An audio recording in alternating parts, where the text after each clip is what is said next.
Terima kasih Jihan dan saudara. Cerita Nusantara dari Kota Pontianak, Kalimantan Barat hari ini sudah menyiapkan sejumlah informasi menarik. Di antaranya saudara, upacara adat Naik Dango kedua Kota Pontianak, Kalimantan Barat berlangsung meriah. Selain sebagai wujud pelestarian budaya, upacara syukur ini atas hasil panen ini juga untuk mendukung pertumbuhan ekonomi kreatif. Upacara adat Naik Dango kedua Kota Pontianak berlangsung dari 26 hingga 30 April 2025. Kegiatan diawali dengan pawai budaya yang berlangsung dari Rumah Betang Jalan Letjen Sutoyo menuju Rumah Radak Kalbar di Jalan Sultan Syahrir. Para peserta berparade menampilkan kebudayaan masyarakat Dayak lewat tarian dan atraksi budaya dengan perlengkapannya. Selanjutnya, Wali Kota Pontianak Edi Rusdi Kamtono membuka secara resmi kegiatan.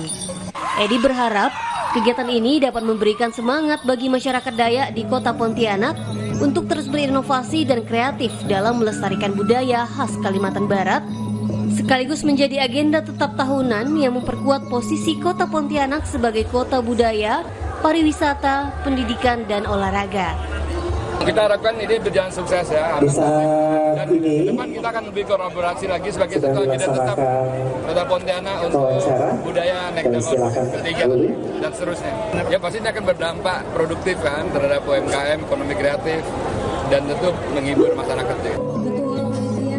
Ketua Panitia Naik Dango menekankan pentingnya kolaborasi budaya dan ekonomi kreatif dalam pembangunan daerah.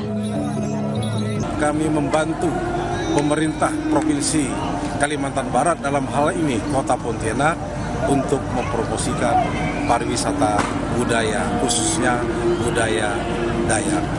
Upacara Naik Dango memiliki 3 aspek pokok, yaitu aspek kehidupan agraris, yakni kehidupan masyarakat yang bertradisi bercocok tanam. Kemudian aspek religius merupakan aspek untuk berterima kasih kepada Tuhan atas hasil panen yang diperoleh. Dan yang terakhir adalah aspek kehidupan kekeluargaan, solidaritas, dan persatuan, yang merupakan aspek menjunjung tinggi kekeluargaan antar keluarga terdekat dalam rumah masing-masing tiap tahunnya. Doris Pardede, Kompas TV, Pontianak, Kalimantan Barat.